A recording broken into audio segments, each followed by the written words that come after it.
Why is Africa underdeveloped? How is it that a continent rich in natural resources, geographic diversity, and history, which was once the cradle of civilization, has now come to be associated with poverty, disease, and instability? That is the question that Walter Rodney was trying to answer in his book, How Europe Underdeveloped Africa. First, let's set the parameters. Today, in order to answer this question, we're going to go as far back as the 15th century, all the way to the end of the colonial period. The question as to who and what is responsible for African underdevelopment can be answered at two levels. Firstly, the answer is that the operation of the imperialist system bears major responsibility for African economic retardation by draining African wealth and by making it impossible to develop more rapidly the resources of the continent.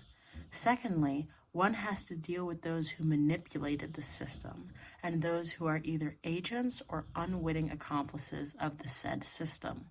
The capitalists of Western Europe were the ones who actively extended their exploitation from inside Europe to cover the whole of Africa. In recent times, they were joined and to some extent replaced by the capitalists from the United States, and for many years now, even the workers of those metropolitan countries have benefited from the exploitation and underdevelopment of Africa.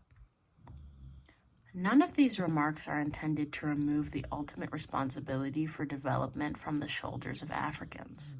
Not only are there African accomplices inside the imperialist system, but every African has a responsibility to understand the system and work for its overthrow. Chapter 1. Some questions on development. What is development? Development at the level of the individual implies increased skill and capacity, greater freedom, creativity, self-discipline, responsibility, and material well-being. Development at the level of social groups implies an increasing capacity to regulate both internal and external relationships. More often than not, the term development is used in an exclusive economic sense, the justification being that the type of economy is itself an index of other social features. What, then, is economic development?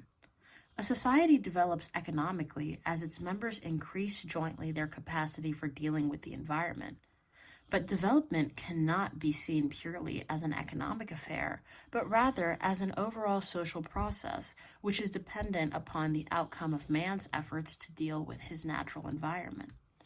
In human society, it has always been the case that the expansion of the economy leads eventually to a change in the form of social relations. Karl Marx identified several stages of development within European history, and alongside them, a changing in social relations. The first major stage after hunter-gatherers was communalism, where property was collectively owned, work was done in common, and goods were shared equally. The second was slavery, caused by the extension of domineering elements within the family and by some groups being physically overwhelmed by others. Slaves did a variety of tasks, but their main job was to produce food. The following stage was feudalism, where agriculture remained the principal means of making a livelihood, but the land which was necessary for that purpose was in the hands of the few, and they took the lion's share of the wealth. The workers on the land, now called serfs, were no longer the personal property of the masters, but were tied to the land of a particular manor or estate. When the manor changed hands, the serfs had to remain there and provide goods for the landlord, just keeping enough to feed themselves. Just as the child of a slave was a slave, so the child of serfs were also serfs. Then came capitalism, under which the greatest wealth in the society was produced not in agriculture, but by machines, in factories, and in mines. Like the preceding phase of feudalism, capitalism was characterized by the concentration in a few hands of ownership of the means of producing wealth and by unequal distribution of the products of human labor. The few who dominated were the bourgeoisie, who had originated in the merchants and craftsmen of the feudal epoch, and who rose to be industrialists and financiers. Meanwhile, the serfs were declared legally free to leave the land and go in search of employment in capitalist industries. Their labor, therefore, became a commodity, something to be bought and sold. In those three respective epochs, hunting band, feudalism, capitalism, the quality of life improved. It became less hazardous and less uncertain, and members of society potentially had greater choice over their destinies. All of that is involved when the word development is used.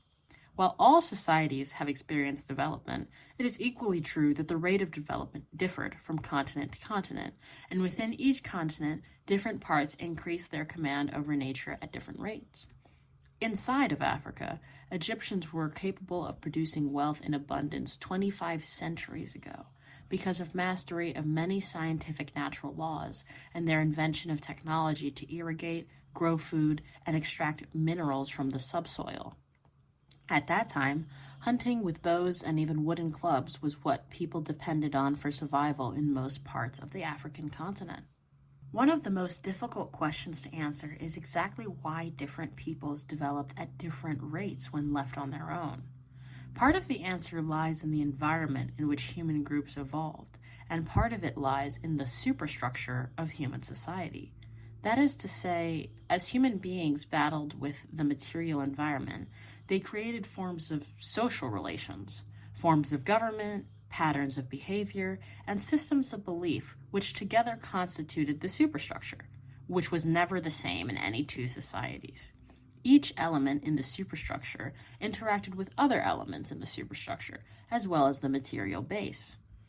It can be offered as a generalization that all phases of development are temporary or transient, and are destined sooner or later to give way to something else. It is particularly important to stress this with reference to capitalism, because the capitalist epoch is not quite over, and those who live at a particular point in time often fail to see that their way of life is in the process of transformation and elimination. Uneven development has always ensured that societies have come into contact when they were at different levels. For example, one that was communal and one that was capitalist. Two general rules can be observed to apply in such cases. First, the weaker of the two societies, the one with less economic capacity, is bound to be adversely affected, and the bigger the gap between the two societies concerned, the more detrimental are the consequences. Second, assuming that the weaker society does survive, then it ultimately can resume its own independent development only if it proceeds to a level higher than that of the economy which had previously dominated it. Imperialism is itself a phase of capitalist development in which Western European capitalist countries, the United States, and Japan established political, economic, military, and cultural hegemony over other parts of the world which were initially at a lower level and therefore could not resist domination. Imperialism was in effect the extended capitalist system, which for many years embraced the whole world, one part being the exploiters and the other the exploited, one part being dominated and the other acting as overlords, one part making policy and the other part being dependent. What is underdevelopment? Obviously, underdevelopment is not the absence of development, because every people have developed in one way or another to a greater or lesser extent. Underdevelopment makes sense only as a means of comparing levels of development. It is very much tied to the fact that human social development has been uneven, and from a strictly economic viewpoint, some human groups have advanced further by producing more and becoming more wealthy. The moment that one group appears to be wealthier than others, some inquiry is bound to take place as to the reason for the difference. After Britain had begun to move ahead of the rest of Europe in the 18th century, the famous British economist Adam Smith felt it necessary to look into the causes behind the wealth of nations. At the same time, many Russians were very concerned about the fact that their country was backward in comparison with England, France, and Germany in the 18th century and subsequently in the 19th century. Today, our main preoccupation is with the differences in wealth between, on one hand, Europe and North America, and on the other hand, Africa, Asia, and Latin America. In comparison with the first, the second group can be said to be backward or underdeveloped. At all times, therefore, one of the ideas behind underdevelopment is a comparative one.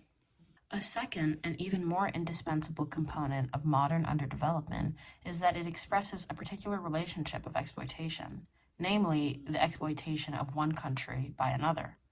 All of the countries named as underdeveloped in the world are exploited by others, and the underdevelopment with which the world is now preoccupied is a product of capitalist, imperialist, and colonialist exploitation. African and Asian societies were developing independently until they were taken over directly or indirectly by the capitalist powers.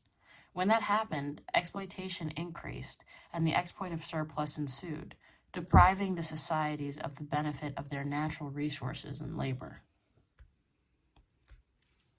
In some quarters, it has often been thought wise to substitute the term developing for underdeveloped. One of the reasons for doing so is to avoid any unpleasantness which may be attached to the second term, which might be interpreted as underdeveloped mentally, physically, morally, or in any other respect. Actually, if underdevelopment were related to anything other than comparing economies, then the most underdeveloped country in the world would be the United States, which practices external oppression on a massive scale, while internally there is a blend of exploitation, brutality, and psychiatric disorder. However, on the economic level, it is best to remain with the word underdeveloped rather than developing, because the latter creates the impression that all the countries of Africa and Asia and Latin America are escaping from a state of economic backwardness relative to the industrial nations of the world, and that they are emancipating themselves from the relationship of exploitation. That certainly is not true, and many underdeveloped countries in Africa and elsewhere are becoming more underdeveloped in comparison with the world's great powers, because their exploitation by the metropoles is being intensified in new ways. Economic comparisons can be made by looking at statistical tables or indices of what goods and services are produced and used in the societies under discussion. Professional economists speak of the national income of countries and the national income per capita. The national income is a measurement of the total wealth of the country, while the per capita income is a figure obtained by dividing the national income by the number of inhabitants in order to get an idea of the average wealth of each inhabitant. This average can be misleading where there are great extremes of wealth. A young Ugandan put it in a very personal form when he said that the per capita income of his country camouflaged the fantastic difference between what was earned by his poor peasant father and what was earned by the biggest local capitalist, Madhavni. Developed economies have certain characteristics which contrast with underdeveloped ones. The developed countries are all industrialized, that is to say, the greater part of their working population is engaged in industry rather than agriculture, and most of their wealth comes out of mines, factories, and other industries. They have a high output of labor per man in industry because of their advanced technology and skills. This is well known, but it is also striking that the developed countries have a much more advanced agriculture than the rest of the world. Their agriculture has already become an industry, and the agricultural part of the economy produces more, even though it is small. The countries of Africa, Asia, and Latin America are called agricultural companies because they rely on agriculture and have little or no industry, but their agriculture is unscientific, and the yields are far less than those of the developed countries. An even more gloomy set of statistics relates to basic food requirements. Each individual needs a certain quantity of food per day, measured in calories. The desirable amount is 3,000 calories per day, but no African country comes anywhere near that figure. Algerians consume, on average, only 1,870 calories per day, while Ivory Coast can consider itself very well off within an African context, with 2,290 calories as the national average. Furthermore, one also has to judge the protein content of the food, and many parts of Africa suffer from protein famine, which means that even when calories are available from starchy foods, little protein is to be found. Persons in developed capitalist countries consume twice as much protein food as those in underdeveloped countries. Such differences help to make it clear which countries are developed and which are underdeveloped. The social services provided by a country are of importance equal to that of its material production in bringing about human well-being and happiness. It is universally accepted that the state has the responsibility to establish schools and hospitals, but whether these are provided by the government or by private agencies, their numbers can be established in relation to the size of a population. The extent to which basic goods and social services are available in a country can also be measured indirectly by looking at the life expectancy, the frequency of deaths among children, the amount of malnutrition, the occurrence of diseases which could be prevented by inoculation and public health services, and the proportion of illiterates. In all these respects, the comparison between the developed and underdeveloped countries shows huge and even frightening differences. For every 1,000 children who are born alive in Cameroon, 100 never live to see their first birthday. And out of every 1,000 African children born alive in rural Sierra Leone, 160 die before reaching 1 year. Yet the comparable figures for the United Kingdom and Holland are only 12 and 18 respectively. Besides, many more African children die before they reach the age of 5. Lack of doctors is a major drawback. In Italy, there is 1 doctor for every 580 Italians, and in Czechoslovakia, there is 1 doctor for every 510 citizens. In Niger, 1 doctor must do for 56,140 people. In Tunisia, 1 doctor for every 8,320 Tunisians, and in Chad, 1 doctor for 73,460 people. It takes a large number of skilled people to make an industrial economy function, while the countries of Africa have a woefully insufficient number of highly qualified personnel. The figures on doctors just given confirm this, and the same problem exists with engineers, technicians, agriculturalists, and even administrators and lawyers in some places. Middle-level skills in fields such as welding are also lacking. To make matters worse, there is at present a brain drain from Africa, Asia, and Latin America to Western Europe and the United States. This is to say, professionals, technicians, high-level administrators, and skilled workers emigrate from their homes, and the small number of skilled people available to the underdeveloped world is further depleted by the lure of better pay and opportunities in the developed world. The United Nations Survey of Economic Conditions in Africa up to 1964 had this to say about the continent's natural resources. Africa is well endowed with mineral and primary energy resources. With an estimated 9% of the world's population, the region accounts for approximately 28% of the total value of world mineral production and 6% of its crude petroleum output. In recent years, its share of the latter is increasing. Of 16 important metallic and non-metallic minerals, the share of Africa in 10 varies from 22 to 95% of the world production. The situation is that Africa has not yet come anywhere close to making the most of its natural wealth, and most of the wealth now being produced is not being retained within Africa for the benefit of Africans. Zambia and Congo produce vast quantities of copper, but that is for the benefit of Europe, North America, and Japan. Even the goods and services which are produced inside of Africa and which remain in Africa nevertheless fall into the hands of non-Africans. Thus, South Africa boasts of having the highest per capita income in Africa, but as an indication of how this is shared out, one should note that while the apartheid regime assures that only 24 white babies die out of every 1,000 live births, they are quite happy to allow 128 African babies to die out of every 1,000 live births.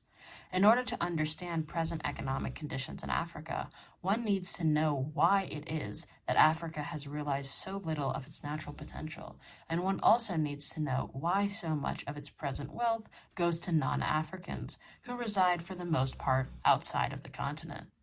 When the so-called experts from capitalist countries do not give a racist explanation, they nevertheless confuse the issue by giving as causes of underdevelopment the things which are really consequences. For example, they would argue that Africa is in a state of backwardness as a result of lacking skilled personnel to develop. It is true that because of lack of engineers, Africa cannot, on its own, build more roads, bridges, and hydroelectric stations. But that is not a cause of underdevelopment, except in the sense that causes and effects come together and reinforce each other.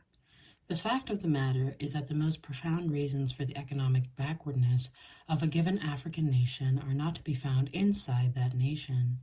All that we can find inside are the symptoms of underdevelopment and the secondary factors that make for poverty.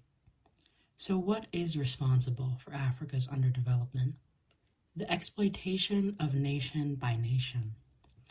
One of the common means by which one nation exploits another, and one that is relevant to Africa's external relations, is exploitation through trade. When the terms of trade are set by one country in a manner entirely advantageous to itself, then the trade is usually detrimental to the trading partner. To be specific, one can take the export of agricultural produce from Africa and the import of manufactured goods into Africa from Europe, North America, and Japan.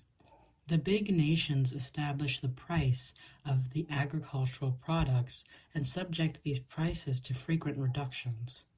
At the same time, the price of manufactured goods is also set by them, along with the freight rates necessary for trade in the ships of those nations. The minerals of Africa also fall into the same category as agricultural produce as far as pricing is concerned. The whole import-export relationship between Africa and its trading partners is one of unequal exchange and exploitation. More far-reaching than just trade is the actual ownership of the means of production in one country by the citizens of another. When citizens of Europe own the land and the mines of Africa, this is the most direct way of sucking the African continent. Under colonialism, the ownership was complete and backed by military domination. Today, in many African countries, the foreign ownership is still present, although the armies and flags of foreign powers have been removed. So long as foreigners own land, mines, factories, banks, insurance companies, means of transportation, newspapers, power stations, then for so long will the wealth of Africa flow outwards into the hands of those elements. In other words, in the absence of direct political control, foreign investment ensures that the natural resources and the labor of Africa produce economic value which is lost to the continent. The things which bring Africa into the capitalist market system are trade, colonial domination, and capitalist investment. Trade has existed for several centuries. Colonial rule began in the late 19th century and has almost disappeared, and the investment in the African economy has been increasing steadily in the present century. Throughout the period that Africa has participated in a capitalist economy, two factors have brought about underdevelopment. In the first place, the wealth created by African labor and from African resources was grabbed by the capitalist countries of Europe, and in the second place, restrictions were placed upon African capacity to make the maximum use of its economic potential, which is what development is all about. Those two processes represent the answer to the two questions raised above as to why Africa has realized so little of its potential and why so much of its present wealth goes outside of the continent. African economies are integrated into the very structure of the developed capitalist economies, and they are integrated in a manner that is unfavorable to Africa and ensures that Africa is dependent on the big capitalist countries. Indeed, structural dependence is one of the characteristics of underdevelopment. It is also true that metropoles are dependent on the wealth of the exploited portions of the world. This is a source of their strength and a potential weakness within the capitalist imperialist system, since the peasants and the workers of the dependencies are awakening to a realization that it is possible to cut the tentacles which imperialism has extended into their countries. However, there is a substantial difference between the dependence of the metropoles on the colonies and the subjugation of the colonies under a foreign capitalist yoke. The capitalist countries are technologically more advanced and are therefore the sector of the imperialist system which determine the direction of change. A striking example of this effect is the fact that synthetic fabrics manufactured in the capitalist metropoles have begun to replace fabrics made from raw material grown in the colonies. In other words, within certain limits, it is the technologically advanced metropoles who can decide when to end their dependence on the colonies in a particular sphere. When that happens, it is the colony, or the neo-colony, which goes begging cap in hand for a reprieve and a new quota. It is for this reason that a formerly colonized nation has no hope of developing until it breaks effectively with the vicious cycle of dependence and exploitation which characterizes imperialism. At the social and cultural level, there are many features which aid in keeping underdeveloped countries integrated into the capitalist system and at the same time hanging onto the apron strings of the metropoles. The Christian Church has always been a major instrument for cultural penetration and cultural dominance, in spite of the fact that in many instances Africans sought to set up independent churches. Equally important has been the role of education in producing Africans to service the capitalist system and subscribe to its values. Recently, the imperialists have begun using new universities in Africa to keep themselves entrenched at the highest academic level. During the colonial period, the forms of political subordination in Africa were obvious. There were governors, colonial officials, and police. In politically independent African states, the metropolitan capitalists have to ensure favorable political decisions by remote control.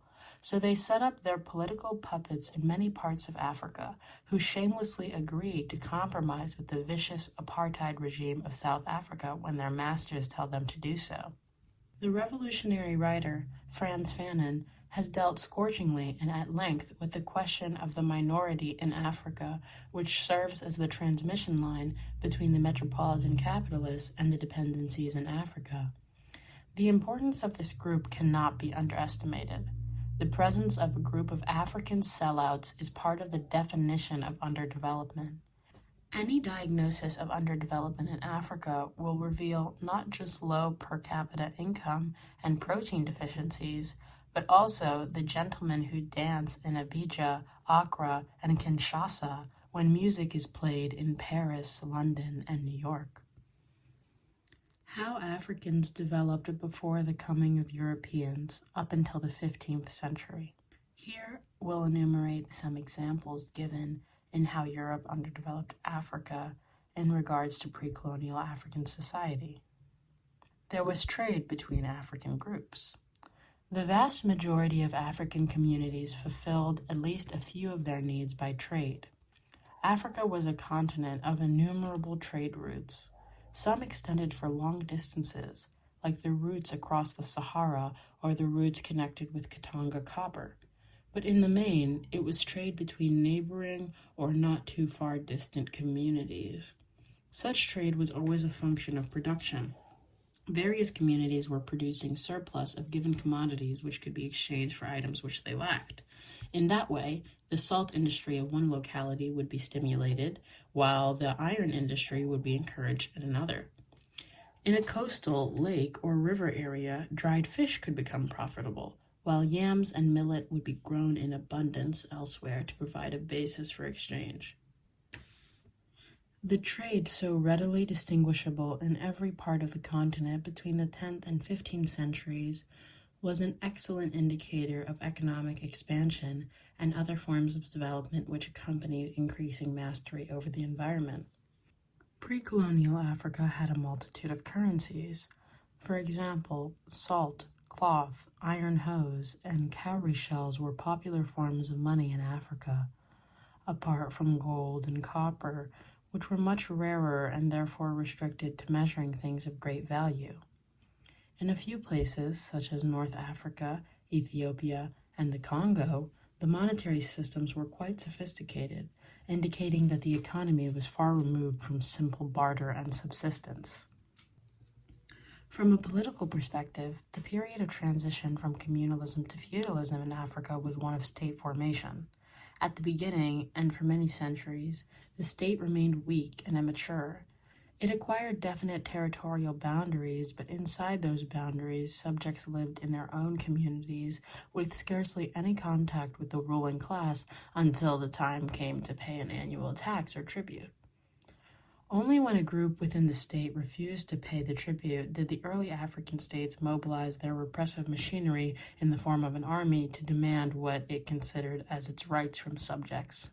Slowly, various states acquired greater power over their many communities of citizens. They exacted corvée labor, they enlisted soldiers, and they appointed regular tax collectors and local administrators. The areas of Africa in which labor relations were breaking out of communal restrictions corresponded to areas in which sophisticated political states were emerging. The rise of states itself was a form of development which increased the scale of African politics and merged small ethnic groups into wider identities suggested of nations. In some ways, too much importance is attached to the growth of political states. It was in Europe that the nation-state reached an advanced age, and Europeans tended to use the presence or absence of well-organized polities as a measure of civilization. That is not entirely justified, because in Africa there were small political units which had relatively advanced material and non-material cultures. Again, it must be emphasized that a survey of the scene in Africa before the coming of Europeans would reveal considerable unevenness of development. There were social formations representing hunting bands, communalism, feudalism, and many positions intermediate between the last two. Let's discuss some concrete examples. Western Sudan, which is now known as West Africa. To the Arabs, the whole of Africa south of the Sahara was the Bilad az-Sudan, the land of the blacks. The name survives today only in the Republic of Sudan on the Nile, but references to the Western Sudan in early times concern the zone presently occupied by Senegal, Mali, Upper Volta, now known as Burkina Faso, Niger, plus parts of Mauritania, Guinea, and Nigeria. The Western Sudanic empires of Ghana, Mali, and Songhai have become bywords in the struggle to illustrate the achievements of the African past. The origins of the Empire of Ghana, for example, go back to the 5th century AD, but it reached its peak between the 9th and 11th centuries. Mali had its prime in the 13th and 14th centuries, and Songhai in the 2 subsequent centuries. The three were not exactly in the same location, and the ethnic origin of the three ruling classes was different, but they should be regarded as successor states, following essentially the same line of evolution and growth. They have been called trading states so often that it is almost forgotten that the principal activity of the population was agriculture. It was a zone in which several species of millet were domesticated, along with a species of rice, several other food plants, and at least one type of cotton.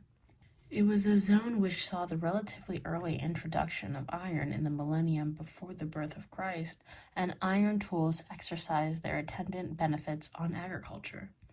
The open savanna country of the Western Sudan also favored livestock. Some groups, such as the Fulani, were exclusively pastoralist, but livestock was to be found in varying degrees throughout the huge region. Cattle were the most significant domesticated animals, followed by goats. The rearing of horses, mules, and donkeys was also carried on. To add further variety, the great Niger River allowed for the rise of specialist fishermen. Population, the indispensable factor of production, could only have reached the density which it did because of increasing food supplies, while handicraft industry and trade sprang primarily from the products of agriculture. Cotton cultivation led to the making of cotton cloth with such a variety of specialization that there was internal trade in particular cotton cloths, such as the unbleached fabric of the Futa Jalan and the blue cloth of Jenne. Pastoralism provided a variety of products for manufacture, notably cattle hides and goat skins, which went into the making of sandals, leather jackets for military use, leather pouches for amulets, and so on. Horses served as a means of transport to the ruling class and made a major contribution to warfare and the size of the state. For the purpose of interbreeding, some horses were imported from North Africa, where the Arab bloodstock was of the finest quality. For pack transport, the donkey was of course better fitted, and the Maasai kingdom of Burkina Faso for a long time specialized in breeding those pack animals which were associated with long-distance trade within the vast region. On the edge of the Sahara, the camel took over, another technological asset introduced from the north. The two most important articles of long-distance trade were salt and gold, both obtained principally by mining. The expertise of the Mandinga in measuring gold and in other forms of commerce was largely due to the fact that within that ethnic group there was a core of professional traders, commonly referred to as the Jolas. They were not very wealthy, but were distinguished by their willingness to travel thousands of miles from one end of the Western Sudan to another. They also reached the coast, or very near to the coast, of Gambia, Sierra Leone, Liberia, Ivory Coast, and Ghana.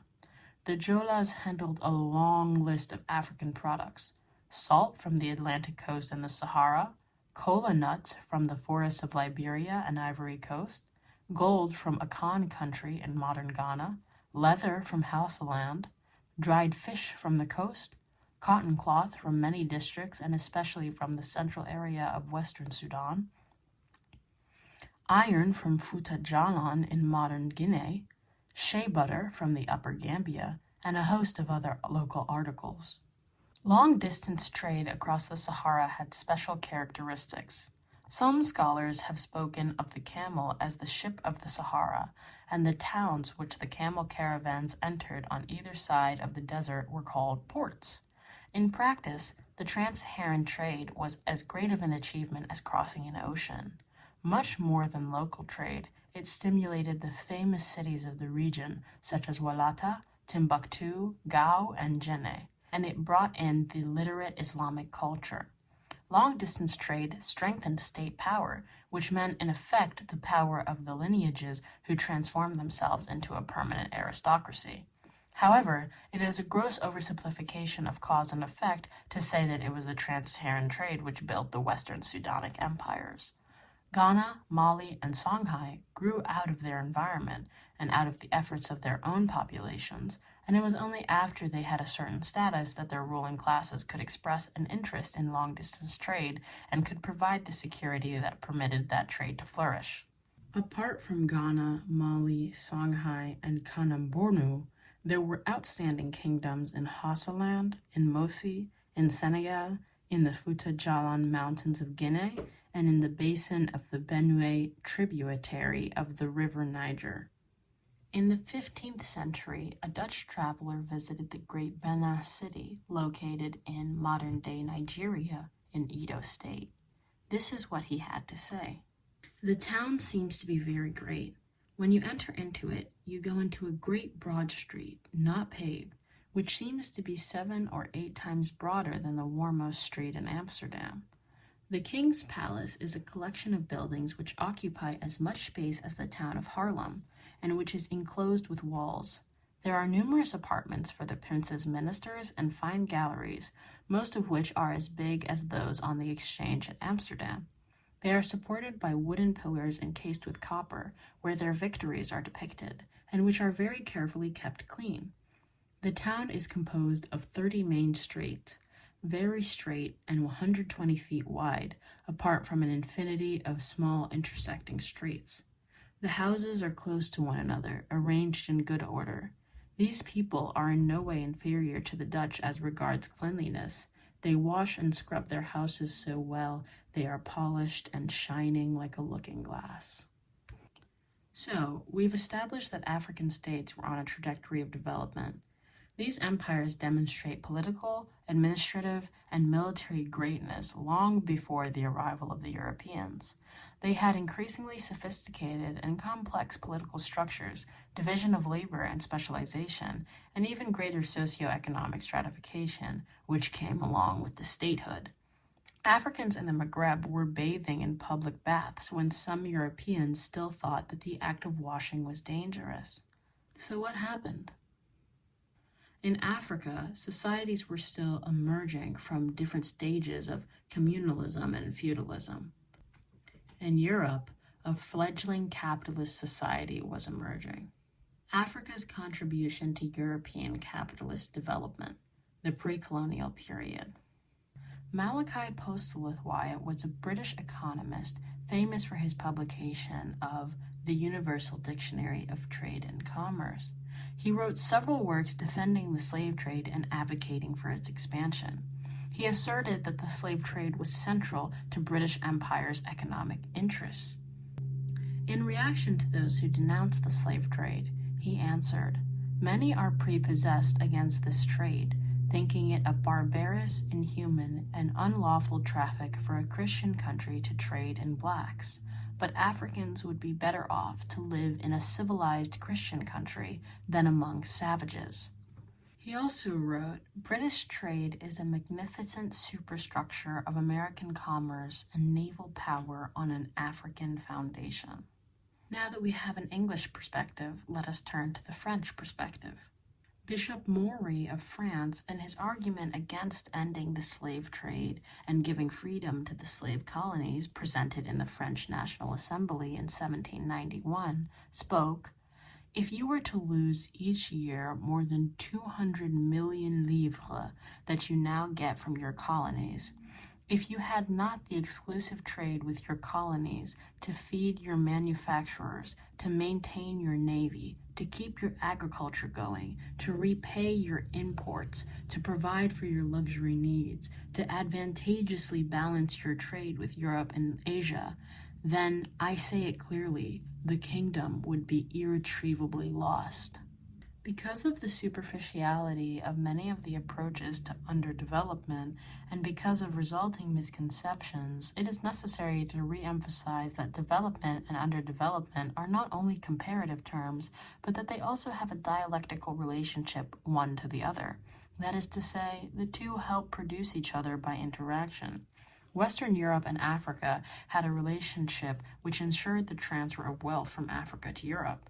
The transfer was only possible after trade became truly international, and that takes one back to the late 15th century when Africa and Europe were drawn into common relations for the first time, along with Asia and the Americas. The developed and underdeveloped parts of the present capitalist section of the world have been in continuous contact for 4.5 centuries. The contention here is that over that period, Africa helped to develop Western Europe in the same proportion as Western Europe helped to underdevelop Africa. The first significant thing about the internalization of trade in the 15th century was that Europeans took the initiative and went to other parts of the world. No Chinese boats reached Europe, and if any African canoes reached the Americas, they did not establish two-way links. What was called international trade was nothing but the extension overseas of European interests. Europeans used the superiority of their ships and cannon to gain control of all of the world's waterways. Therefore, by control of the seas, Europe took the first step towards transforming the several parts of Africa and Asia into economic satellites. When the Portuguese and the Spanish were still in command of a major sector of world trade in the first half of the 17th century, they engaged in buying cotton cloth in India to exchange for slaves in Africa to mine gold in Central and South America. Part of the gold in the Americas would then be used to purchase spices and silks from the Far East. The concept of metropole and dependency automatically came into existence when parts of Africa were caught up in the web of international commerce. On the other hand, there were the European countries who decided on the role to be played by the African economy, and on the other hand, Africa formed an extension to the European capitalist market. As far as foreign trade was concerned, Africa was dependent on what Europeans were prepared to buy and sell. The ships of the Portuguese gave the search for gold the highest priority, partly on the basis of well-known information that West African gold reached Europe across the Sahara, and partly on the basis of guesswork. The Portuguese were successful in obtaining gold in parts of West Africa and in eastern Central Africa, and it was the Gold Coast which attracted the greatest attention from Europeans in the 16th and 17th centuries. The number of forts built there was proof to that effect, and the nations involved included the Scandinavians and the Prussians, Germans, apart from other colonial stalwarts like the British, Dutch, and Portuguese. Europeans were anxious to acquire gold in Africa because there was a pressing need for gold coin growing within the capitalist money economy. Since gold was limited to very small areas of Africa, as far as Europeans were then aware, the principal export was human beings. When Europeans reached the Americas, they recognized its enormous potential in gold and silver and tropical produce, but that potential could not be made a reality without adequate labor supplies. The indigenous Indian population could not withstand new European diseases such as smallpox, nor could they bear the organized toil of slave plantations and slave mines, having barely emerged from the hunting stage. That is why in islands like Cuba and Hispaniola, the local Indian population was virtually wiped out by the white invaders. At the same time, Europe itself had a very small population and could not afford to release the labor required to tap the wealth of the Americas. Therefore, they turned to the nearest continent, Africa, which incidentally had a population accustomed to settled agriculture and disciplined labor in many spheres. Those were the objective conditions lying behind the start of the European slave trade, and those were the reasons why the capitalist class in Europe used their control of international trade to ensure that Africa specialized in exporting captives. Obviously, if Europe could tell Africans what to export, that was an expression of European power. However, it would be a mistake to believe that it was an overwhelming military power. Europeans found it impossible to conquer Africans during the early centuries of trade, except in isolated spots on the coast. Europe's power resided in their system of production, which was at a somewhat higher level than Africa's at that time. European society was leaving feudalism and moving towards capitalism. African society was then entering into a phase comparable to feudalism. The fact that Europe was the first part of the world to move from feudalism towards capitalism gave Europeans a head start over humanity elsewhere in the scientific understanding of the universe, the making of tools, and the efficient organization of labor. European technical superiority did not apply to all aspects of production, but the advantage which they possessed in a few key areas proved decisive. For example, African canoes on the River Nile and the Senegal coast were of a high standard, but the relevant sphere of operations was the ocean, where European ships could take command. West Africans had developed metal casting to a fine artistic perfection in many parts of Nigeria, but when it came to meeting with Europe, beautiful bronzes were far less relevant than the crudest cannon. African wooden utensils were sometimes works of great beauty, but Europe produced pots and pans that had many practical advantages. Literacy, organizational experience, and the capacity to produce on an ever-expanding scale also counted in the European favor. Some African rulers found European goods sufficiently desirable to hand over captives which they had taken in warfare. Soon, war began to be fought between one community and another for the sole purpose of getting prisoners for sale to Europeans, and even inside a given community, a ruler might be tempted to exploit his own subjects and capture them for sale. A chain reaction was started by European demand for slaves, and only slaves, and by their offer of consumer goods, this process being connected with divisions within African society. It is often said for the colonial period that vertical political divisions in Africa made conquest easy. This is even truer of the way that Africa succumbed to the slave trade. National unification was a product of mature feudalism and of capitalism. Inside Europe, there were far fewer political divisions than in Africa, where communalism meant political fragmentation, with the family as the nucleus, and there were only a few states that had real territorial solidity. Furthermore, when one European nation challenged another to obtain captives from an African ruler, Europe benefited from whichever of the two nations won the conflict. Any European trader could arrive on the coast of West Africa and exploit the political differences which he found there. For example, in the small territory that the Portuguese later claimed as Guinea-Bissau, there were more than a dozen ethnic groups. It was so easy to set one off against another that the Europeans called it a slave trader's paradise. In effect, particular aspects of African society became weaknesses when the Europeans arrived as representatives of a different phase of development. And yet, the subjugation of the African economy through slave trade was a slow process on the outset, and in some instances, African opposition or disinterest had to be overcome. In the Congo, for example, the slave trade did not get underway without grave doubts and oppositions from the king of the state of Congo at the beginning of the 16th century. He asked for masons, priests, clerks, physicians, but instead he was overwhelmed by slave ships sent from Portugal, and a vicious trade was opened up by playing off one part of the Congo kingdom against another. The king of the Congo had conceived of possibilities of mutually beneficial interchange between his people and the European state, but the Europeans forced him to specialize in the export of human cargo.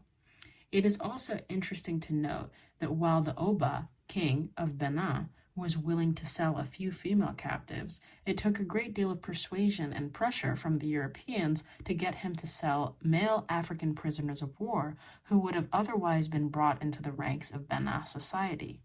Once trade in slaves had started in any given part of Africa, it soon became clear that it was beyond the capacity of any single African state to change the situation.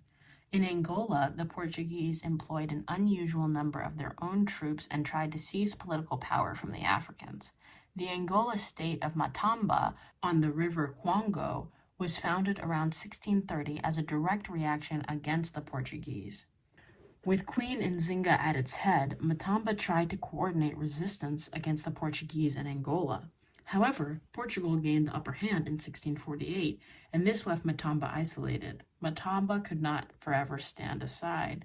So long as it opposed trade with the Portuguese, it was an object of hostility from neighbor African states, which had compromised with Europeans in slave trading. So in 1656, Queen Nzinga resumed business with the Portuguese, a major concession to the decision-making role of the Europeans within the Angolan economy. Another example of African resistance during the course of the slave trade comes from the Baga people in what is now the Republic of Guinea. The Baga lived in small states, and in about 1720, one of their leaders, called Tamba, aimed at securing an alliance to stop the slave traffic. He was defeated by local European resident traders, mulattoes, and other slave-trading Africans. It is not difficult to understand why Europeans should have taken immediate steps to see that Tamba and his Baga followers did not opt out of the role allocated to them by Europe. A parallel which presents itself is the manner in which Europeans got together to wage the Opium War against China in the 19th century to ensure that Western capitalists would make a profit while the Chinese were turned into dope addicts. Of course, it is only as a last resort that the capitalist metropoles need to use armed force to ensure the pursuit of favorable policies in the dependent areas. Normally, economic weapons are sufficient. In the 1720s, Dahomey opposed the European slave traders and was deprived of European imports, some of which have become necessary by that time. Agaja Trudeau, Dahomey's greatest king, realized that European demand for slaves and the pursuit of slaving in and around Dahomey was in conflict with Dahomey's development. Between 1724 and 1726, he looted and burned European forts and slave camps, and he reduced the trade from the slave coast to a mere trickle by blocking the paths leading to sources of supply in the interior. European slave dealers were very bitter, and they tried to sponsor some African collaborators against Agaja Trudeau. They failed to unseat him or to crush the Dahoman state, but in turn, Agaja failed to persuade them to develop new lines of economic activity, such as local plantation agriculture, and being anxious to acquire firearms and cowrie through the Europeans, he had to agree to the resumption of slave trading in 1730. After 1730, Dahoman slave trading was placed under royal control and was much more restricted than previously. Yet, the failure of this determined effort demonstrated that a single African state at that time could not emancipate itself from European control. The small size of African states and the numerous political divisions made it so much easier for Europe to make the decisions as to Africa's role in world production and trade. Europe became the center of a worldwide system, and it was European capitalism which set slavery and the Atlantic slave trade in motion. The trade in human beings from Africa was a response to external factors. At first, the labor was needed in Portugal, Spain, and in Atlantic islands such as Sao Tome, Cape Verde, and the Canaries. Then came the period when the Greater Antilles and the Spanish-American mainland needed replacements for the Indians who were victims of genocide.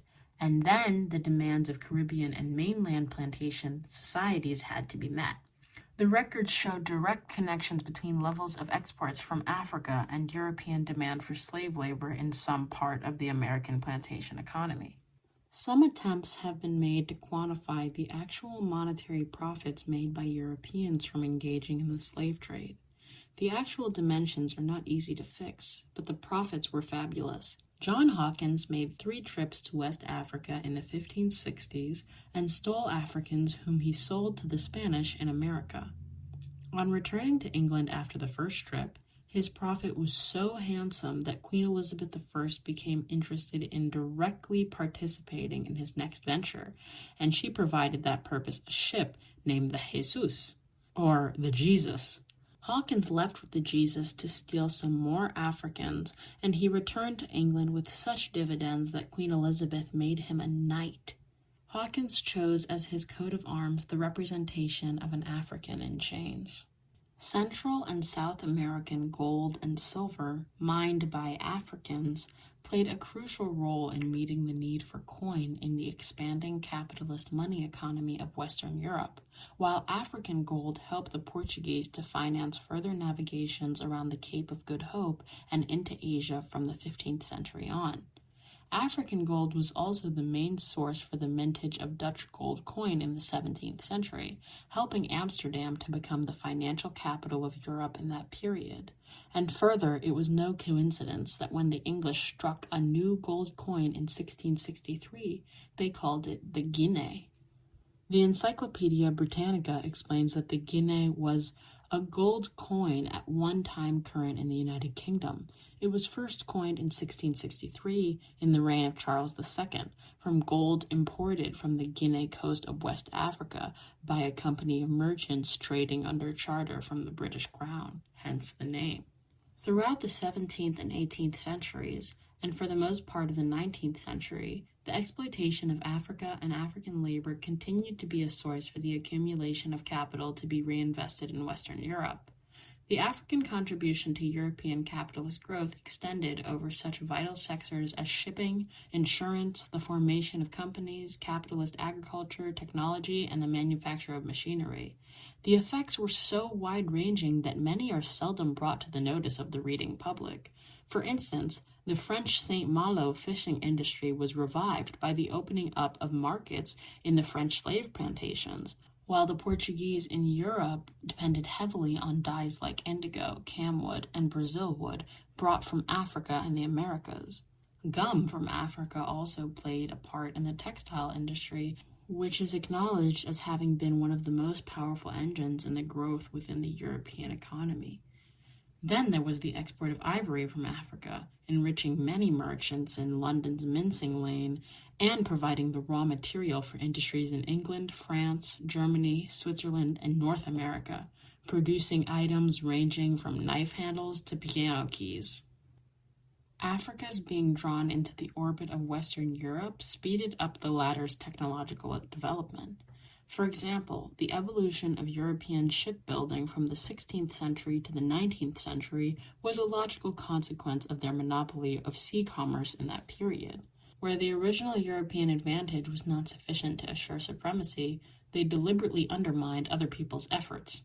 The Indian Navy, for instance, suffered from the rigid enforcement of the English navigation laws, yet the expenses involved in building new and better European ships were met from the profits of overseas trade with India and Africa. The Dutch were pioneers in improving upon the caravels which took the Spanish and Portuguese out across the Atlantic, and the successive Dutch trading companies operating in Asia, Africa, and America were the ones responsible for experimentation. By the 18th century, the British were using Dutch know-how as a basis for surpassing the Dutch themselves, and the Atlantic was their laboratory. It used to be said that the slave trade was a training ground for British seamen. It is probably more significant to note that the Atlantic trade was the stimulator of consistent advances in naval technology. The most spectacular feature in Europe, which was connected with African trade, was the rise of seaport towns, notably Bristol, Liverpool, Nantes, Bordeaux, and Seville. Directly or indirectly connected to those ports, there often emerged the manufacturing centers which gave rise to the Industrial Revolution.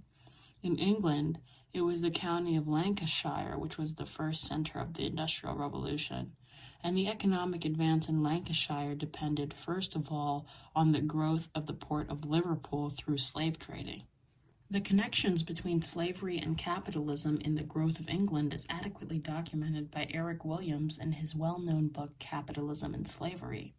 Williams gives a clear picture of the numerous benefits which England derived from trading and exploiting slaves, and he identified by name several of the personalities and capitalist firms who were the beneficiaries. Outstanding examples are provided in the persons of David and Alexander Barclay, who were engaging in slave trade in 1756, and who later used the loot to set up Barclay's Bank. There was a similar progression in the case of Lloyd's, from being a small London coffee house to being one of the world's largest banking and insurance houses after dipping into profits from slave trade and slavery.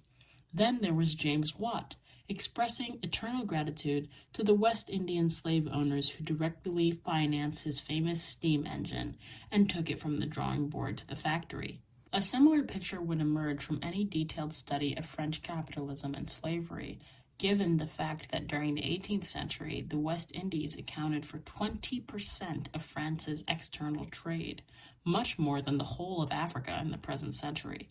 Of course, benefits were not always directly proportionate to the amount of involvement of a given European state in the Atlantic trade. The enormous profits of Portuguese overseas enterprise passed rapidly out of the Portuguese economy into the hands of the more developed Western European capitalist nations who supplied Portugal with capital, ships, and trade goods. Germany was included in this category, along with England, Holland, and France. Commerce deriving from Africa helped a great deal to strengthen transnational links within the Western European economy, bearing in mind that American produce was the consequence of African labor. Brazilian dyewoods, for example, were re-exported from Portugal into the Mediterranean, the North Sea, and the Baltic, and passed into the continental cloth industry of the 17th century. Sugar from the Caribbean was re-exported from England and France to other parts of Europe to such an extent that Hamburg in Germany was the biggest sugar refining center in Europe in the first half of the 18th century. Germany supplied manufacturers to Scandinavia, Holland, England, France, and Portugal for resale in Africa. England, France, and Holland found it necessary to exchange various classes of goods to better deal with Africans for gold, slaves, and ivory. The financiers and merchants of Genoa were the powers behind the markets of Lisbon and Seville, while Dutch bankers played a similar role with respect to Scandinavia and England. Western Europe was that part of Europe in which by the 15th century the trend was most visible that feudalism was giving way to capitalism. In Eastern Europe, feudalism was still strong in the 19th century. The peasants were being driven off the land in England, and agriculture was becoming more technologically advanced, producing food and fibers to support a larger population and to provide a more effective basis for the woolen and linen industries in particular. The technological base of industry, as well as its social and economic organization, was being transformed. African trade speeded up several aspects, including the integration of Western Europe, as noted above. That is why the African connection contributed not merely to economic growth, but also to real development in the sense of increased capacity for further growth and independence. In speaking of the European slave trade, mention must be made of the United States, not only because its dominant population was European, but also because Europe transferred its capitalist institutions more completely to North America than to any other part of the globe, and established a powerful form of capitalism after eliminating the indigenous inhabitants and exploiting the labor of millions of Africans. Like other parts of the New World, the American colonies of the British Crown were used as a means of accumulating primary capital for re-export to Europe, but the northern colonies also had direct access to benefits from slavery in the American South, in the British and French West Indies. As in Europe, the profits made from slavery and the slave trade went firstly to commercial ports and industrial areas, which meant mainly the northeastern seaboard district known as New England and the state of New York.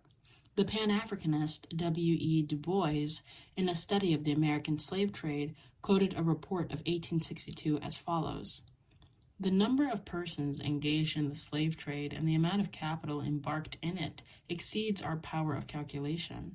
The city of New York has been, until of late, the principal port of the world for this infamous commerce, although the cities of Portland and Boston are only second to her in that distribution. American economic development up till the mid-19th century rested squarely on foreign commerce, of which slavery was a pivot. In the 1830s, slave-grown cotton accounted for about half of the value of all exports from the United States. Since capitalism, like any other mode of production, is a total system which involves an ideological aspect, it is also necessary to focus on the effects of the ties with Africa on the development of ideas within the superstructure of European capitalist society. In that sphere, the most striking feature is undoubtedly the rise of racism as a widespread and deeply rooted element in European thought. The simple fact is that no people can enslave another for centuries without coming out with a notion of superiority, and when the color and other physical traits of those people were quite different, it is inevitable that the prejudice should take a racist form. Within Africa itself, the same can be said for the situation in the Cape Province of South Africa, where white men have been establishing military and social superiority over non-whites since 1650. It would be too much of a sweeping statement to say that all the racial and color prejudice in Europe derived from the enslavement of Africans and the exploitation of non-white people in the early centuries of international trade. There was also anti-Semitism at an even earlier date inside of Europe, and there is always an element of suspicion and incomprehension when people of different cultures come together. However, it can be affirmed without reservations that the white racism which came to pervade the world was an integral part of the capitalist mode of production. Nor was it merely a question of how the individual white person treated a black person. The racism of Europe was a set of generalizations and assumptions which had no scientific basis, but were rationalized in every sphere, from theology to biology. Occasionally, it is mistakenly held that Europeans enslaved Africans for racist reasons. European planters and miners enslaved Africans for economic reasons so that their labor power could be exploited. Indeed, it would have been impossible to open up the New World and to use it as a constant generator of wealth had it not been for African labor. There were no other alternatives. The American Indian population was virtually wiped out, and Europe's population was too small for a settlement overseas at that time.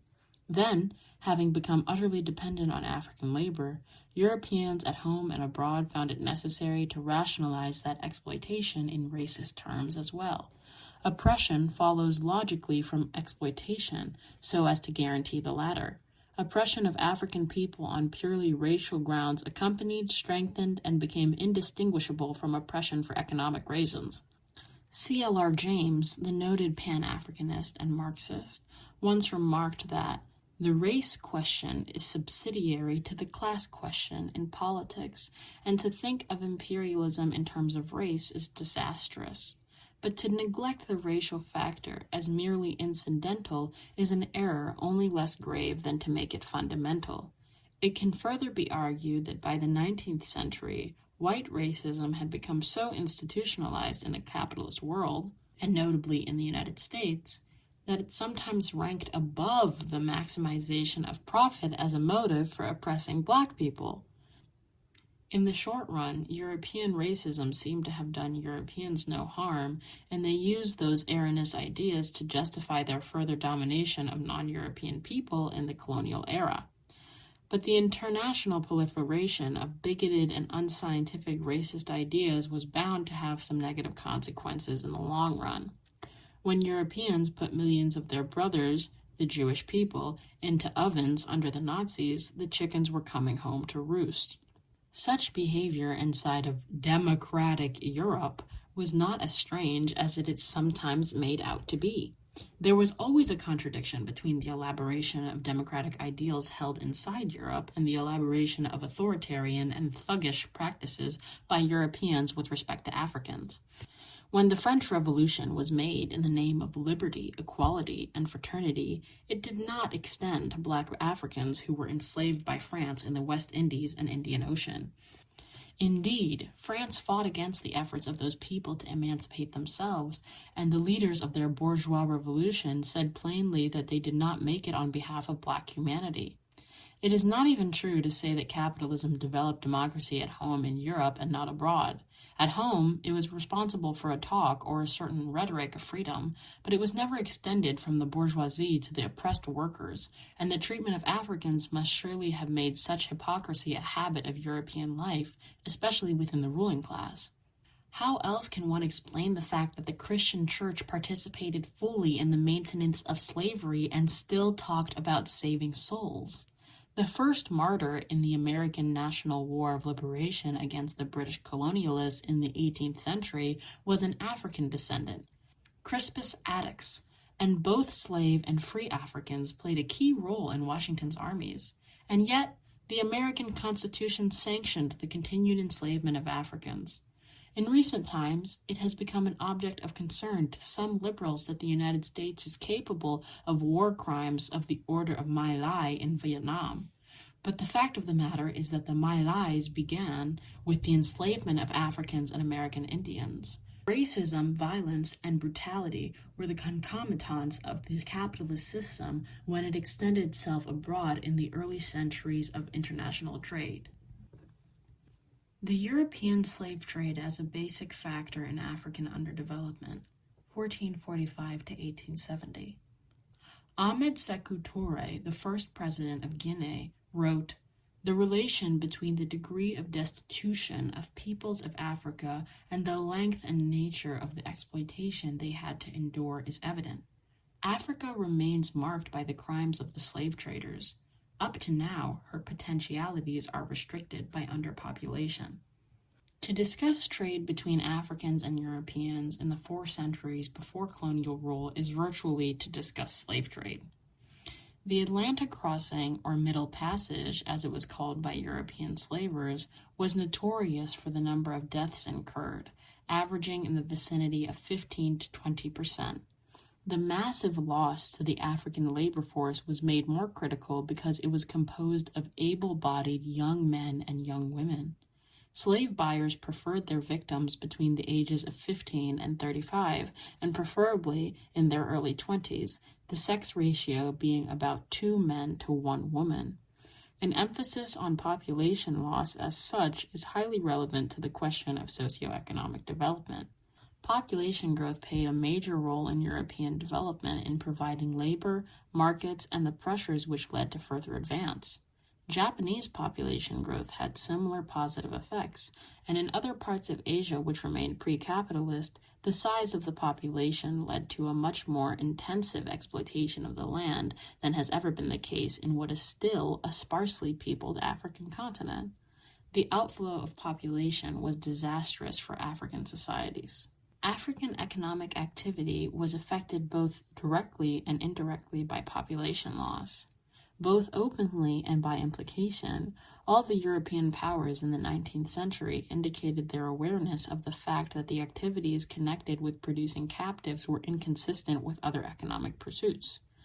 That was the time when Britain in particular wanted Africans to collect palm produce and rubber and to grow agricultural crops for export in place of slaves, and it was clear that slave raiding was violently conflicting with that objective in Western, Eastern, and Central Africa. Long before that date, Europeans accepted that fact when their self-interest was involved. For example, in the 17th century, the Portuguese and Dutch actually discouraged slave trade on the Gold Coast, for they recognized that it would be incompatible with the trade of gold. Technical stagnation and distortion of the African economy in the pre-colonial era. It has already been indicated that in the 15th century, European technology was not totally superior to that of other parts of the world. There were certain specific features which were highly advantageous to Europe, such as shipping and, to a lesser extent, guns. Europeans trading to Africa had to make use of Asian and African consumer goods, showing that their system of production was not absolutely superior. It is particularly striking that in the early centuries of trade, Europeans relied heavily on Indian cloths for resale in Africa, and they also purchased cloths on several parts of the West African coast for resale elsewhere. Morocco, Mauritania, Senegambia, Ivory Coast, Benin, Yorubaland, and Loango were all exporters to other parts of Africa through European middlemen. Yet, by the time that Africa entered the colonial era, it was concentrating almost entirely on the export of raw cotton and the import of manufactured cotton cloth.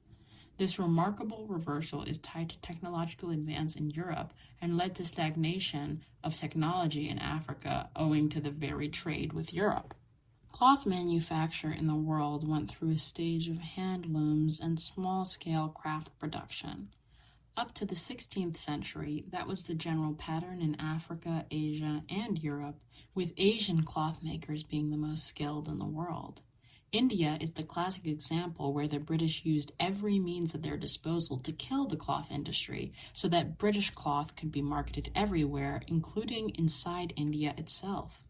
In Africa, the situation was not so clear-cut, nor did it require so much conscious effort by Europeans to destroy African cloth manufacture, but the trend was the same. Europe benefited technologically from its external trade contacts, while Africa either failed to benefit or actually lost. Vital inventions and innovations appeared in England in the late 18th century after profits from external trade had been reinvested. Indeed, the new machinery represented the investment of primary capital accumulated from trading and from slavery. African and Indian trade strengthened British industry, which in turn crushed whatever industry existed in what is now called the underdeveloped countries. From the European perspective, there was no room for technological exchange or exchange of information and skill. Several African leaders petitioned the Europeans for aid in industry, but they were systematically ignored. For example, a Portuguese embassy reached the Ethiopian court in 1520. Having examined Portuguese swords, muskets, clothes, books, and other objects, the Emperor Lebna Dengel felt the need to introduce European technical knowledge into Ethiopia. Correspondence exists between the emperor and European rulers, such as Kings Manuel I and John III of Portugal, as well as Pope Leo, in which requests were made for European assistance to Ethiopian industry. Until late in the 19th century, Ethiopian petitions to that effect were being repeated with little to no success. In the first half of the 18th century, there were two further examples of African rulers appreciating European technology and stating their preference for skills and not slave ships. When Agaja Trudeau of Dahomey sought to stop the trade in captives, he made an appeal to European craftsmen, and he sent an ambassador to London for that purpose. One European who stayed at the court of Dahomey in the late 1720s told his countrymen that, quote, "If any tailor, carpenter, smith, or any sort of other white man that is free be willing to come here, he will find very good encouragement." End quote. The European slave trade and overseas trade in general had what are known as multiplier effects on Europe's development in a very positive sense. This means that the benefits of foreign contacts extended to many areas of European life not directly connected with foreign trade, and the whole society was better equipped for its internal development. The opposite was true of Africa, not only in the crucial sphere of technology, but also with regard to the size and purpose of each economy in Africa. Under the normal processes of evolution, an economy grows steadily larger so that after a while, two neighboring economies merge into one. That was precisely how national economies were created in the states of Western Europe through the gradual combination of what were once several provincial economies. Trade with Africa actually helped Europe to weld together more closely the different national economies, but in Africa there was disruption and disintegration at the local level. At the same time, each local economy ceased to be directed exclusively or even primarily towards the satisfaction of the wants of its inhabitants, and their economic efforts served external interests and made them dependent on those external forces based in Western Europe. In this way, the African economy taken as a whole was diverted away from its previous line of development and became distorted. It has now become common knowledge that one of the principal reasons why genuine industrialization cannot easily be realized in Africa today is that the market for manufactured goods in any single African country is too small, and there is no integration of the markets across large areas of Africa. The kind of relationship which Africa has had with Europe from the very beginning has worked in a direction opposite to integration of local economies. Certain interterritorial links established on the continent were broken down after the 15th century because of European trade.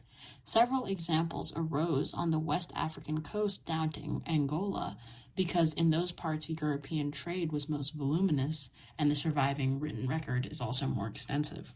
For example, it needs to be recalled that the Western Sudan had links within the West African coast and with North Africa.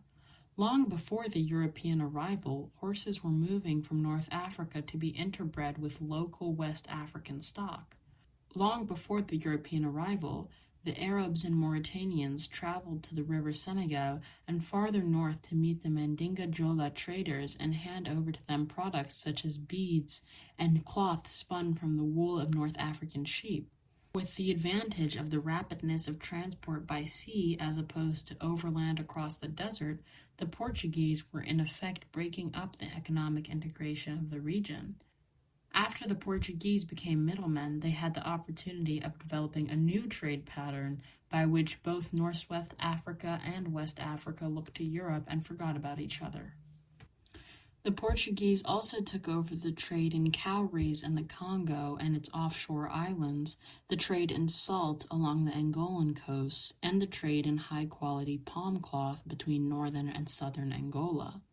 In some instances, they achieved dominance not just because of their ships and commercial skills, but also by the use of force, provided they were operating on the coast and could bring their cannon into use.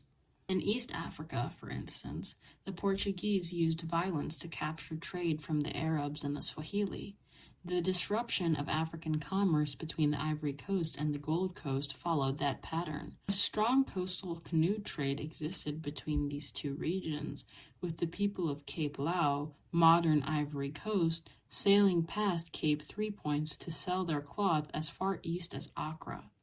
The Portuguese set up a fort at Axum near Cape Three Points to serve as gold trade with the hinterland, and one of its functions was to chop the east-west coastal African trade. They banned Axum residents from going to Cape Lao, and they stopped canoes from Ivory Coast from traveling east beyond Axum. The purpose was obviously to make both areas separate economic entities exclusively tied to Europe. Continuing politico-military developments in Africa, 1500 to 1855. The truth is that a developing Africa went into slave trading and European commercial relations as into a gale force wind, which shipwrecked a few societies, set many others off course, and generally slowed down the rate of advance. The coming of imperialism and colonialism. In the centuries before colonial rule, Europe increased its economic capacity by leaps and bounds, while Africa appeared to have been almost static. Africa in the late 19th century could still be described as part communal and part feudal, although Western Europe had moved completely from feudalism to capitalism. To elucidate the main thesis of this study, it's necessary to follow not only the development of Europe and the underdevelopment of Africa, but also to understand how those two combined in a single system, that of capitalist imperialism. European monopoly firms operated by constantly fighting to gain control over raw materials, markets, and means of communications. They also fought to be the first to invest in new profitable undertakings related to their line of business, whether it be inside or outside their countries. Indeed, after the scope for expansion became limited inside their national economies, their main attention was turned to those countries whose economies were less developed and who would therefore offer little or no opposition to the penetration of foreign capitalism. That penetration of foreign capitalism on a worldwide scale from the late 19th century onwards is what we call imperialism. Imperialism meant capitalist expansion. It meant that European and North American and Japanese capitalists were forced by the internal logic of their competitive system to seek abroad in less developed countries opportunities to control raw material supplies, to find markets, and to find profitable fields of investment. The centuries of trade with Africa contributed greatly to that state of affairs, where European capitalists were faced with the necessity to expand in a big way outside their national economies. In the period of the notorious scramble for Africa, Europeans made a grab for whatever they thought spelled profits in Africa, and they even consciously acquired many areas, not for immediate exploitation, but with an eye to the future. Each European nation that had these short-term and long-term economic interests ran up its own flag in different parts of Africa and established colonial rule. The gap that had arisen during the period of pre-colonial trade gave Europe the power to impose political domination on Africa. Curiously, Europeans often derived the moral justification for imperialism and colonialism from features of the international trade as conducted up to the eve of colonial rule in Africa.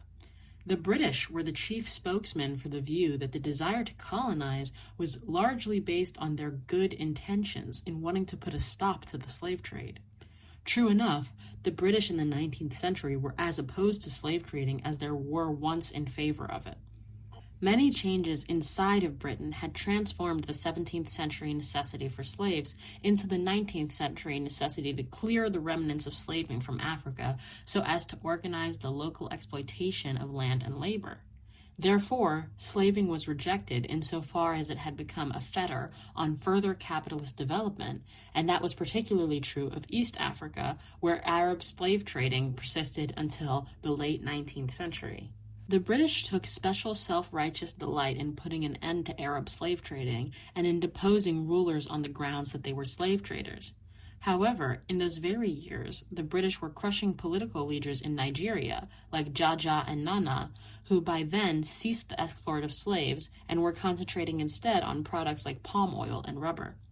Similarly, the Germans in East Africa made a pretense of being most opposed to rulers like Bushiri, who were engaged in slave trading, but the Germans were equally hostile to African rulers with little interest in slaving. The common factor underlying the overthrow of African rulers in East, West, Central, North, and South Africa was that they stood in the way of Europe's imperial needs. It was the only factor that mattered, with anti-slaving sentiments being at best superfluous and at worst calculated hypocrisy.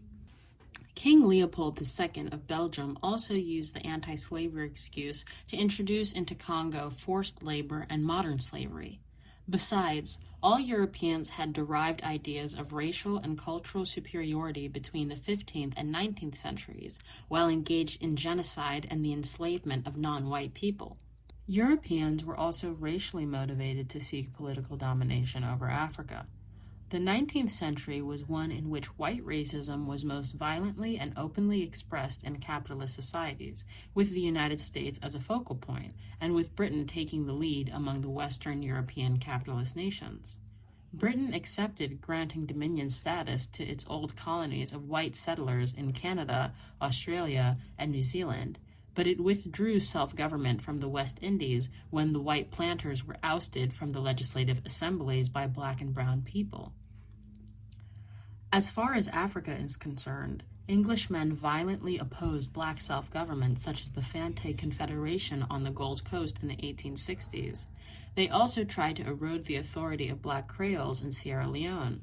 In 1874, when Fora Bay College sought and obtained affiliation with Durham University, the Times newspaper declared that Durham should next affiliate with the London Zoo.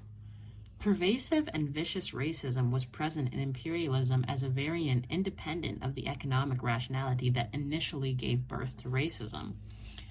It was economics that determined that Europe should invest in Africa and control the continent's raw materials and labor. It was racism which confirmed the decision that the form of control should be direct colonial rule. Africa's contribution to the capitalist development of Europe, the colonial period. Les colonies ont été créées pour la métropole, par la métropole. The colonies have been created for the metropole, by the metropole. Expatriation of African surplus under colonialism. Wages paid to workers in Europe and North America were much higher than wages paid to African workers in comparable categories. The Nigerian coal miner at Enugu earned 1 shilling per day for working underground and 9 pence per day for jobs on the surface. Such a miserable wage would be beyond the comprehension of a Scottish or German coal miner who could virtually earn in an hour what the Enugu miner was paid for a 6-day week. The same disparity existed with port workers. The records of the large American shipping company, Farrell Lines, show that in 1955, of the total amount spent on loading and discharging cargo moving between Africa and America, 5/6 went to American workers and only 1/6 to Africans. Yet, it was the same amount of cargo loaded and unloaded at both ends. The wages paid to the American stevedore and the European coal miners were still such as to ensure that the capitalists made a profit. The point here is merely to illustrate how much greater was the rate of exploitation of African workers. When discrepancies such as the above were pointed out during the colonial period and subsequently, those who justified colonialism were quick to reply that the standard and cost of living was higher in capitalist countries. The fact is that the higher standard was made possible by the exploitation of the colonies, and there was no justification for keeping African living standards so depressed in an age where better was possible, and in a situation where a higher standard was possible because of the work output of Africans themselves. The kind of living standards supportable by African labor within the continent is readily illustrated by the salaries and the lifestyle of the whites inside of Africa. The Rhodesians offered a miniature version of South Africa's apartheid system, which oppressed the largest industrial working class on the continent. In the Union of South Africa, African laborers worked deep underground under inhumane conditions which would not have been tolerated by miners in Europe. Consequently, black South African workers recovered gold from deposits which elsewhere would be regarded as non-commercial. And yet, it is the white section of the working class which received whatever benefits were available in terms of wages and salaries. Officials have admitted that the mining companies could pay whites higher than miners in any other part of the world because of the super profits made by paying black workers a mere pittance. In the final analysis, the shareholders of the mining companies were the ones who benefited most of all. They remained in Europe and North America and collected fabulous dividends every year from all the gold, diamonds, manganese, uranium, etc., which were brought out of the South African subsoil by African labor. For years, the capitalist press itself praised Southern Africa as an investment outlet returning super profits on capital invested. From the very beginning of the scramble for Africa, huge fortunes were made from gold and diamonds in southern Africa by people like Cecil Rhodes. In the present century, both the investment and the outflow of surplus have increased. Investment was mainly concentrated in mining and finance, where the profits were greatest. In the mid-1950s, British investments in South Africa were estimated at £860 million and yielded a stable profit of 15%, or £129 million every year. The complex of Southern African mining concerns operated not just in South Africa itself, but also in Southwest Africa, Angola, Mozambique, Northern Rhodesia, Southern Rhodesia, and the Congo. Congo was consistently a source of immense wealth for Europe because from the time of colonization until 1906, King Leopold II of Belgium made at least $20 million from rubber and ivory. In North Africa, foreign capital exploited natural resources of phosphates, oil, lead, zinc, manganese, and iron ore. In Guinea, Sierra Leone, and Liberia, there were important workings of gold, diamonds, iron ore, and bauxite. To all that should be added the tin of Nigeria, the gold and manganese of Ghana, the gold and diamonds of Tanganyika, the copper of Uganda and Congo-Brazzaville. In each case, an understanding of the situation must begin with an inquiry into the degree of exploitation of African resources and labor, and then must proceed to follow the surplus to its destination, outside of Africa and into the bank accounts of the capitalists who control the majority shares in the huge multinational mining combines. During the colonial era, Liberia was supposedly independent, but to all intents and purposes, it was a colony of the United States. In 1926, the Firestone Rubber Company of the United States was able to acquire 1 million acres of forest land in Liberia at a cost of 6 cents per acre and 1% of the value of exported rubber.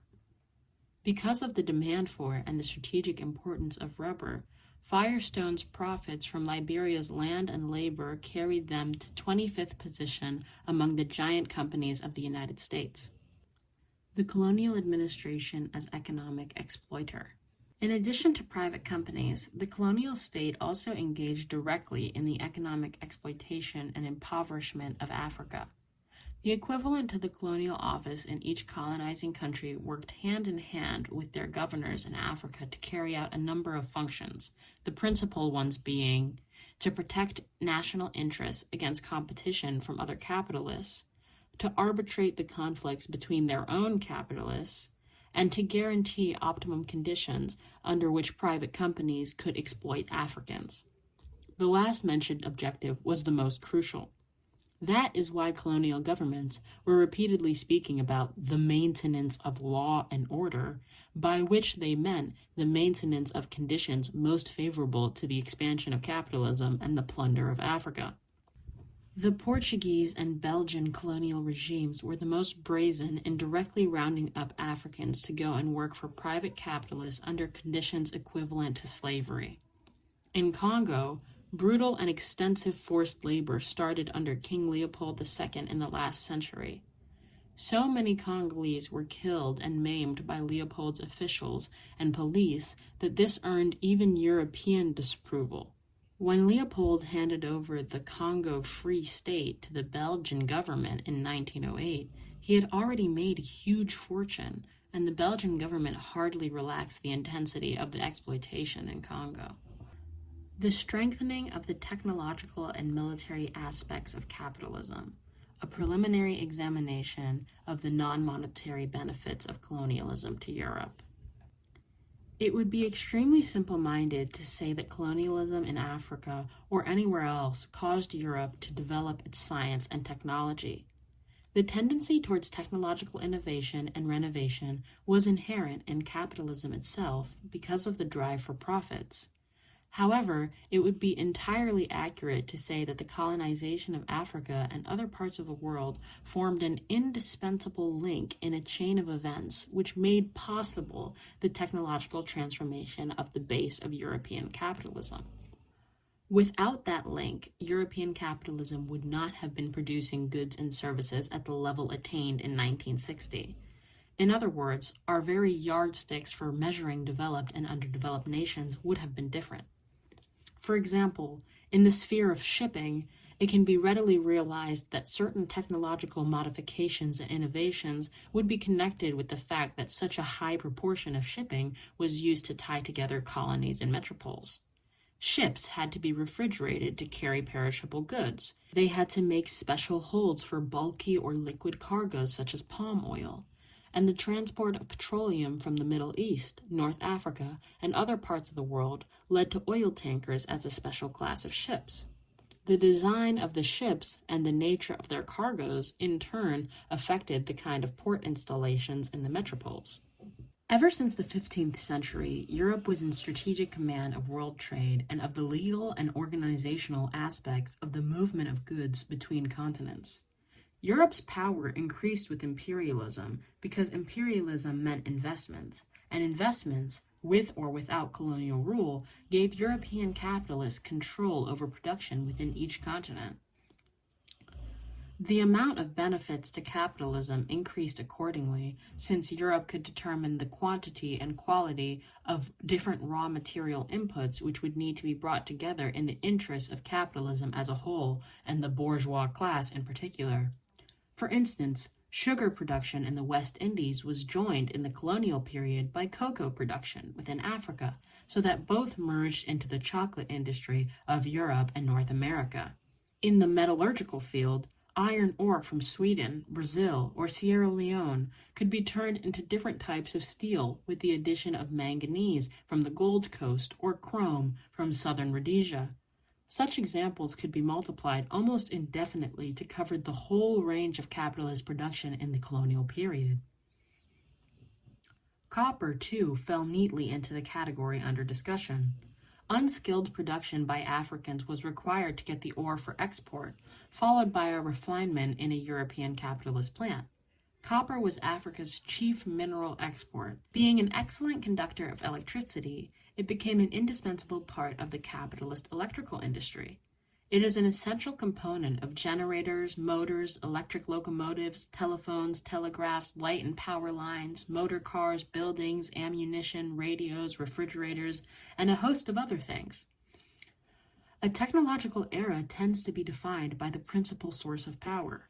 Today, we speak of a nuclear age, since the potential of nuclear power is shown to be immense. The Industrial Revolution in Europe during the 18th and 19th centuries was the age of steam. In a parallel manner, the colonial era was the age of electricity. Therefore, the vital copper exports from Congo, northern Rhodesia, and other parts of Africa were contributing to the leading sector of European technology. From that strategic position, its multiplier effects were innumerable and were of incalculable benefit to capitalist development. In the context of a discussion of raw materials, special reference must again be made to the military. African minerals played a decisive role, both with regard to conventional weapons and with regard to the breakthrough of atomic and nuclear weapons. It was from the Belgian Congo during the Second World War that the U.S. began getting the uranium that was a prerequisite to the making of the first atomic bomb. In any case, by the end of the colonial period, industry and the war machine in the colonizing nations had become so intertwined and inseparable that any contribution to one was a contribution to the other. Therefore, Africa's massive contribution to what initially appeared as peaceful pursuits, such as the making of copper wire and steel alloys, ultimately took the shape of explosive devices, aircraft carriers, and so on. In the capitalist struggle to keep off the challenge of socialism as a competing mode of production and way of life, Africa played at least two key roles, one being to provide bases for the capitalist militarists, and the other being to provide a wide range of raw materials essential for modern armament industries. The most vital of these raw materials were uranium and other radioactive substances for atomic and later nuclear weapons, including the hydrogen bomb. Almost rivaling uranium in importance were certain rare materials, like lithium from Rhodesia, needed for the special steels that went into new aircraft rockets, tanks, guns, and bombs. Africa's contribution to the capitalist development of Europe, the colonial period. The supposed benefits of colonialism to Africa. What did colonial governments do in the interest of Africans? Supposedly, they built railroads, schools, hospitals, and the like. The sum total of these services was amazingly small. In predominantly black countries, it was also true that the bulk of the social services went to whites. The southern part of Nigeria was one of the colonial areas that was supposed to have received the most from a benevolent mother country. Ibadan, one of the most heavily populated cities in Africa, had only about 50 Europeans before the last war. For those chosen few, the British colonial government maintained a segregated hospital service of 11 beds in well-furnished surroundings. There were 34 beds for the 500,000 blacks. This situation was repeated in other areas, so that altogether the 4,000 Europeans in the country in the 1930s had 12 modern hospitals, while the African population of at least 40 million had 52 hospitals. The combination of being oppressed, being exploited, and being disregarded is best illustrated by the pattern of the economic infrastructure of African colonies, notably their roads and railways. These had a clear geographical distribution according to the extent to which particular regions needed to be opened up to import-export activities. Where exports were not available, roads and railways had no place. The only slight exception is that certain roads and railways were built to move troops and make conquest and oppression easier. Apologists for colonialism are quick to say that the money for schools, hospitals, and such services in Africa was provided by the British, French, or Belgian taxpayer, as the case may have been. It defies logic to admit that profits from a given colony in a given year totaled several $1,000,000, and to affirm, nevertheless, that the few $1,000s allocated to social services in that colony was the money of European taxpayers. The true situation can be accurately presented in the following terms. African workers and peasants produced for European capitalism goods and services of a certain value. A small proportion of the fruits of their efforts was retained by them in the form of wages, cash payments, and extremely limited social services, which were essential to the maintenance of colonialism. The rest went to the various beneficiaries of the colonial system. The negative character of the social, political, and economic consequences. To be specific, it must be noted that colonialism crushed by force the surviving feudal states of North Africa, that the French wiped out the large Muslim states of the West Sudan, as well as Dahomey and kingdoms of Madagascar, that the British eliminated Egypt, the modest Sudan, Asante, Benin, the Yoruba kingdoms, Swaziland, Madabeland, the Lozi, and the East African Lake Kingdoms as great states. It should further be noted that a multiplicity of smaller and growing states were removed from the face of Africa by the Belgians, Portuguese, British, French, Germans, Spaniards, and Italians. Pre-colonial trade had started the trend of the disintegration of African economies and their technological impoverishment. Colonial rule speeded up that trend. The story is often told that in order to make a phone call from Accra in the British colony of the Gold Coast to Abidjan in the adjacent French colony of the Ivory Coast, it was necessary to first be connected with an operator in London and then with an operator in Paris who could offer a line to Abidjan. That was one reflection of the fact that the Gold Coast economy was integrated into the British economy, and the Ivory Coast economy was integrated into the French economy, while the neighboring African colonies had little or no effective economic relations. The following conclusion reached by the United Nations Economic Commission for Africa in 1959 goes directly to the point. The most outstanding characteristic of the transportation systems in Africa is the comparative isolation in which they have developed within the confines of individual countries and territories. This is reflected in the lack of links between countries and territories within the same geographical subregion. It is also worth noting that Africa was denied the opportunity of developing healthy trade links with parts of the world other than Europe and North America. Some trade persisted across the Indian Ocean, but on the whole, it is fair to say that the roads in Africa led to the seaports and the sea lanes of Western Europe and North America. That kind of lopsidedness today is part of the pattern of underdevelopment and dependence. In recent times, economists have been recognizing in colonial and post-colonial Africa a pattern that has been termed growth without development. That phrase has now appeared as the title of books on Liberia and Ivory Coast. It means that goods and services of a certain type are on the increase. There may be more rubber and coffee exported. There may be more cars imported with the proceeds, and there may be more gasoline stations built to service the cars. But the profit goes abroad, and the economy becomes more and more a dependency of the metropoles.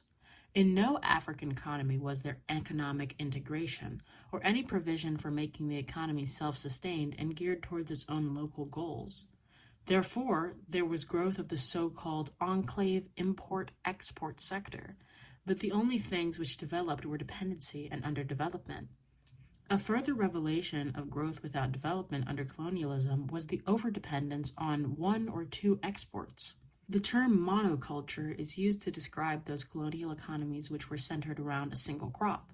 Liberia, in the agricultural center, was a monoculture depending on rubber, Gold Coast on cocoa, Dahomey and southeast Nigeria on palm produce, Sudan on cotton, Tanganyika on sisal, and Uganda on cotton. In Senegal and Gambia, ground nuts accounted for 85 to 90% of money earnings. In effect, 2 African countries were told to grow nothing but peanuts. The factor of dependency made its impact felt in every aspect of life on the colonies, and it can be regarded as the crowning vice among the negative social, political, and economic consequences of colonialism in Africa, being primarily responsible for the perpetuation of the colonial relationship into the era that is now called neocolonialism. Education for underdevelopment. The colonizers did not introduce education into Africa. They introduced a new set of formal educational institutions which partly supplemented and partly replaced those which were there before. The colonial system also stimulated values and practices which amounted to new informal education. The main purpose of the colonial school system was to train Africans to help man the local administration at the lowest ranks and to staff the private capitalist firms owned by Europeans. In effect, that meant selecting a few Africans to participate in the domination and exploitation of the continent as a whole. Ever since the period of the imperialist scramble for Africa, French leaders realized that it was imperative to start some schools in the parts of Africa claimed by France, so that the French language and culture might be accepted by some Africans, who would then identify with France rather than with Britain or Portugal or some other European rival. This was particularly true in disputed frontier zones. Eugène Etienne, a French minister at the start of the colonial era, stated that the extension of the French language was necessary as, quote, a measure of national defense. As early as 1884, there was the Alliance Française as an instrument of educational and cultural imperialism recognized and supported by the French government.